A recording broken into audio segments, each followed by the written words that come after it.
Hello दोस्तों, नमस्कार, आदाब, स्वागत है आप सभी भाइयों का जे स्टाइल में।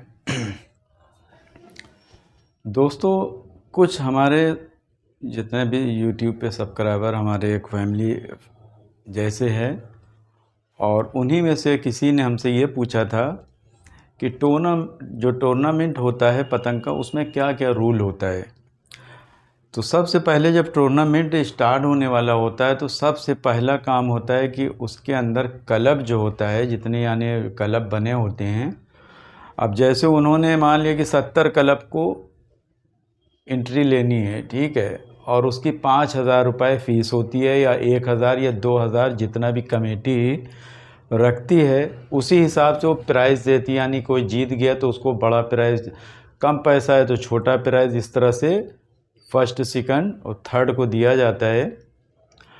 और बहुत से में फ़र्स्ट को ही दिया जाता है, बहुत में फ़र्स्ट और सेकंड को दिया जाता है। ये तो जैसी कमेटी रूल बनाती है उसी हिसाब से दिया जाता है। जहाँ तक है ज़्यादातर जब जो है कमेटी डिसाइड करती है 2,000 रुपये पर टीम को देना है, और मान लिया 2 मेंबर को लड़ाना है, और एक मेंबर की पतंग होती है 3 पतंग, यानी 3 पतंग होती है, और 3 पतंग से ज़्यादा एक मेंबर नहीं लड़ा सकता। ठीक है, यानी रूल होता है, ये रूल बना दिया अब हमने, तो उसी हिसाब से आपको फॉलो करना है।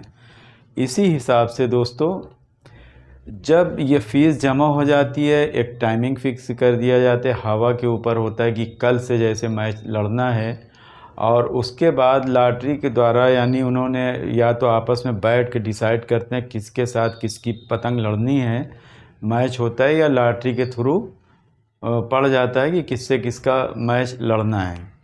तो जैसे फर्स्ट, सेकंड, थर्ड होता है कि फ़र्स्ट इनसे लड़ेगा, तो ये यानी 3, मान लिया कि 3 टीम लड़ा रही है, और उसमें एक टीम जीत के वो बैठ गई, फिर दूसरी वाली दूसरे को हरा के बैठ गई, फिर जो जीते ये दोनों लड़ाएंगे। ठीक है, यानी वो तो लंबा प्रोसेस होता है, इस तरह से ही लड़ाते। मान लिया कि अगर 70 टीम है तो आप देखिए उसी हिसाब से डिसाइड किया जाता है कि 3-3 लोगों का मैच हो गया, 4-4 का बैठा दी कि इसमें से जो जीतेगा बैठ जाएगा, और 4 उधर वाले जब जीतेंगे तो निकल के आएंगे, 4 उधर वाले, 4 उधर वाले, फिर वो दोनों लड़ाएंगे, फिर वो दोनों लड़ाएंगे, जो बचेंगे उनसे लड़ाएंगे। और उसके बाद में फिर जो लास्ट में काट के आते हैं दोनों तरफ के, उन्हीं में से जो लास्ट में बचते हैं वही फाइनल लड़ाते हैं। तो इस तरह का रूल कमेटी बनाती है बैठ के, और हमेशा से लड़ाते चले आए हैं, बनाते चले हैं, तो उनको बहुत आसान है। उसके बाद दोस्तों, जब पतंग का मैच अगर मान लिया कल से होना है, तो उसके लिए एक ग्रीन और एक रेड जो है, आप देखें अंपायर जो होता है वो ग्रीन और रेड जो है झंडे लिए होता है।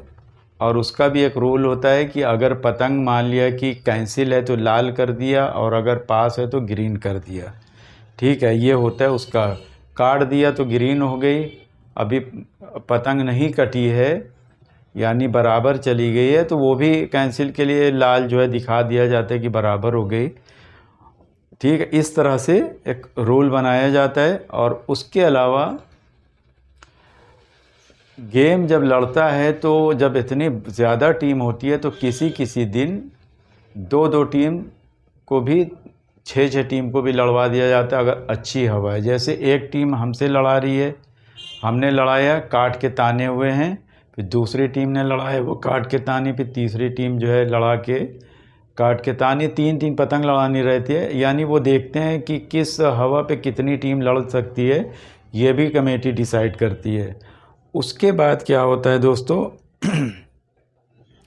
जब हम पतंग लड़ाने के लिए रेडी होने के लिए जाते हैं, तो सबसे पहले कमेटी जो होती है उनके पास एक मोहर होती है, इंची टेप होता है, और वहाँ पे बैठ के उस पतंग की नाप होती है। जैसे कि मसलन पतंग लड़ाने से पहले की हम बात बता रहे हैं, इस तरह की पतंग है तो ये ठड्डे की नाप होती है, ये देखिए ठड्डे की नाप, और यहाँ से यहाँ तक की कांप की नाप होती है। यानी ऐसे करके, इस तरह से, जैसे ये है तो इस तरह से ऐसे करके नाप होती है। ठीक है, तो अगर जैसे पौना पतंग है तो उसका यानी 23 23:15 पौने 23 इस तरह से है कि ये चीज़ होना चाहिए, और ये चीज़ जो है 26:30 से पौने 27 तक का होना चाहिए, यानी 27 के अंदर।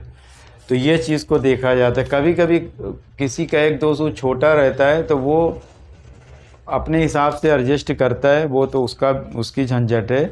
तो ये पतंग में जब फाइनली पतंग अगर साइज़ में सही है तो उस पर मोहर लग जाती है, और जो पतंग बिना मोहर के लड़ा दी जाती है और किसी को शक है कि इस पर मोहर नहीं लगी हुई है, तो वो पैसा दे के जमा करके उसको उतरवा के चेक कराएगा। अगर मोहर लगी तो पैसा गया, और अगर वो मोहर लगा के बगैर ही उड़ा दिया है और पतंग को काट रहा है तो वो अगर चेक नहीं कराओगे तो जो है वो जीत गया, किसी को पता ही नहीं है। लेकिन अगर किसी ने कंप्लेन करी और पकड़ गया तो फिर वो उसको बाहर कर दिया जाता है, ठीक है। तो ये एक हो गया पतंग को सही करने के लिए। तो पतंग में मोहर लगी, उसके बाद जितनी टीम है सब लोग आके मोहर लगवाती हैं, अपना नाम बताती हैं, लिखवाती हैं। उसके बाद फिर गेम शुरू होता है। अब गेम जब लड़ने लगता है तो गेम लड़ने के टाइम पे एक रिंग बनाई जाती है, और वो करीब 3 मीटर 4 मीटर की लंबी होती है, और चौड़ाई में भी कम से कम 3 मीटर लगभग होती है। किसी किसी में तो और लंबी कर दी जाती है। तो एक कमेटी के थ्रू रूल के हिसाब से होता है, यानी वो रिंग एक उसमें होती है, यानी ये जो पतंग टूर्नामेंट लड़ती है उसका एक गेम का एक हिस्सा है ये। उसी के अंदर से आपको लड़ाना है। अगर आप उसके खींचते हुए आप बाहर निकल गए तो वो पेच अपोजिट पार्टी को दे दिया जाएगा, भले ही आपने काट लिया है, ठीक है। वो पतंग समझ लो कि वो अगले को दे दी जाती है। अगर आप बाहर निकल गए तो आपने काट भी लिया तो कोई बात नहीं, वो उसी को पेच मिल जाती है। तो ये एक जो है पेच पतंग का खींचने का है। उसके बाद दोस्तों मैदान के अंदर 1 2 3 मंझे के अलावा और कोई नहीं लड़ सकता, ये रूल होता है वहाँ पे। उसके बाद आप पीछे तांत नहीं बांध सकते, तांत से चूँकि तेज़ खींचती है। उसके अलावा आप जो है सद्दी से ही लड़ाएंगे और मंझा आगे बांध के इस तरह से पेच लड़ाई जाती है। और इसका एक रूल होता है कि जब आप इस तरह से लड़ाते हैं तो यहाँ पे आके सही हो के वहाँ बहुत तेज़ फैसला होता है, और उसके बाद ये आपके ऊपर है कि आप यहाँ पे आए, यहाँ से यहाँ चले आए, यहाँ चलें, वो आपकी मर्ज़ी है। और जो गेम लड़ता है वो 500 से 700 तक ही लड़ता है। बहुत जब एक रूल बनाया जाता है, अगर रूल है कि आप कहीं पे भी लड़ाओ तो वो एक अलग मैटर है, वो रूल के हिसाब से, रूल के ऊपर ही होता है। जो रूल बना दिया गया उसी पे आपको चलना है। तो इस तरह से जैसे हमने आपको पहले ही बताया कि जिस तरह से 70 टीमों में बांटा जाता है कि 7-7 मेंबर को बांट दिया 4 हिस्सों में, उसमें से जो जीता फिर वो बैठ गया, उधर से जो जीता फिर जो जीत के आया चारों में से 2-2 तो वो फिर लड़ाएंगे। फिर उनमें से जो बचे उसके बाद फिर उनसे लड़ाएंगे, फिर उनसे बचे, इस तरह से करके एक गेम होता है, ठीक है। तो ये एक तरीका है, ये बैठ के इसको एक पूरा गणित लगाई जाती है कि 70 टीमों में कितनी टीम बनाएंगे कि जो हमारा यानी जैसे कि आप लड़ाते हैं तो आपने काट दिया तो आप जो है सेमीफाइनल में गए, फिर उसके बाद फाइनल में चले गए। तो इस तरह से बनाया जाता है। तो यही जो है मैदान का रूल है। और भी इसके अंदर बहुत सी चीज़ें हैं कि जैसे आप पतंग लड़ा रहे हो और मान लिया कि आपकी पतंग आप खींच रहे हैं, डोरी आपकी छूट गई, ठीक है। डोरी आपकी छूट गई तो डोरी आपको ही पकड़ना है, आपका दूसरा जो साथ वाला है उसको नहीं पकड़ना है, क्योंकि डोरी छूट भी जाती है। अब छूट गई, मालूम पड़ा अगले ने काट दिया, लेकिन अगर डोरी पतंग टूट गई, आप बाहर निकल के अगर जैसे पकड़ लिया है आपने, तब भी वो अपोजिट पार्टी को ही दे दिया जाता है।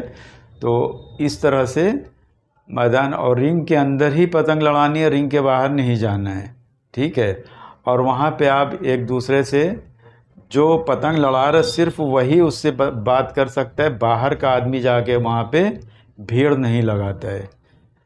तो इस तरह का रूल होता है। फिर जब आदमी का फर्स्ट सेकंड थर्ड की जब काटता चला जाता है तो आखिर में जब फाइनल लड़ता है तो एक को फर्स्ट प्राइज़ मिलता है, एक को सेकंड प्राइज़ मिलता है। इस तरह से टूर्नामेंट होता है और यही सब रूल है। और इसके अलावा और भी रूल नए नए निकलते भी रहते हैं, तो जो नए नए निकलते रहते हैं उसके लिए और भी नया नया रूल के लिए आगे जब कभी वीडियो बनाएंगे तो जो और भी नया रूल निकलेगा तो आप लोगों को ज़रूर बताएंगे। उम्मीद है आपके समझ में आ गया होगा। और पतंग का साइज़ जो हमने बताया पौने का, यहाँ से 23.5 यानी 23 के अंदर ही रहता है, और 27 के अंदर जो है ये काँप रहती है यहाँ से यहाँ तक। ठीक है, तो देखते रहिए, सीखते रहिए। और इसके अंदर जो है चाइना मंझा या पांडा मंझा या और मंझा, ये सब चीज़ें बैंड है, ये सब चीज़ें नहीं लड़ती। एकदम हमारे इंडिया का ख़ास एकदम बढ़िया, जो कि अगर किसी को फंस जाए तो वो फट से टूट जाए, किसी का गर्दन नहीं कटे किसी का। और यही चीज़ सही भी है, क्योंकि हमारे बचपन से पतंग उड़ती चली आई है, और कभी ऐसा नहीं हुआ कि किसी की गर्दन या कुछ भी इतना बड़ा हादसा हुआ जो कि आज जो प्लास्टिक मांझे से लोग लड़ाते हैं। बहुत दुख की बात है। हम उनसे हमेशा रिक्वेस्ट करते हैं कि आप लोग इसका बिल्कुल से खंडन कीजिए और इसको बहिष्कार करिए कि चाइना मांझा यहाँ आए ही ना, चाहे जिस तरह ऑनलाइन हो चाहे जैसे हो, वो आना ही नहीं चाहिए। तो देखते रहिए, सीखते रहिए जय स्टाइल। शुक्रिया, धन्यवाद, जय हिंद। दोस्तों, कभी कभी ऐसा भी होता है पतंग लड़ाने के अंदर जो रूल होता है यानी टूर्नामेंट का, उसमें कभी कभी होता है कि लटाई के अंदर जो है गलत मंझा भी निकल जाता है। तो अगर आपको लग रहा है कि आपकी जो पेच थी वो बहुत सच्ची थी, तो उसमें कमेटी को पैसा जमा करके उस पतंग का जो मंझा है वो चेक करा सकते हैं। अगर वो मंझा गलत निकल गया तो वो पेच उनकी पूरी चली जाएगी, और उनको मतलब कभी कभी ऐसा होता है कि वो टीम से भी बाहर हो जाते हैं, यानी टूर्नामेंट में फिर उनको हिस्सा नहीं लेने दिया जाता। ऐसा हमने सुना है। ठीक है, लेकिन ऐसा भी होता है कि मंझा जो है कभी कभी वो जानबूझ के नहीं लाते, लटाई में निकल जाता है, तो लेकिन उसकी सज़ा तो मिलती ही है। तो ये भी एक रूल के अंदर आता है कि मंझा अगर आपको चेक कराना है तो आप जो है चेक करा सकते हैं। और आपको डाउट है, यानी किसी के कभी कभी चोरी से पतंग उड़ा देते हैं बिना मोहर के, तो उसमें भी अगर किसी को पता है कि ये बिना मोहर के, तो वो भी चेक करा सकते हैं, लेकिन उसके लिए पैसा लगता है, फीस लगती है। ठीक है, उम्मीद है ये आपको ये भी जो डाउट था वो दूर हो गया। तो आइए यहीं पास वीडियो ख़त्म करते हैं।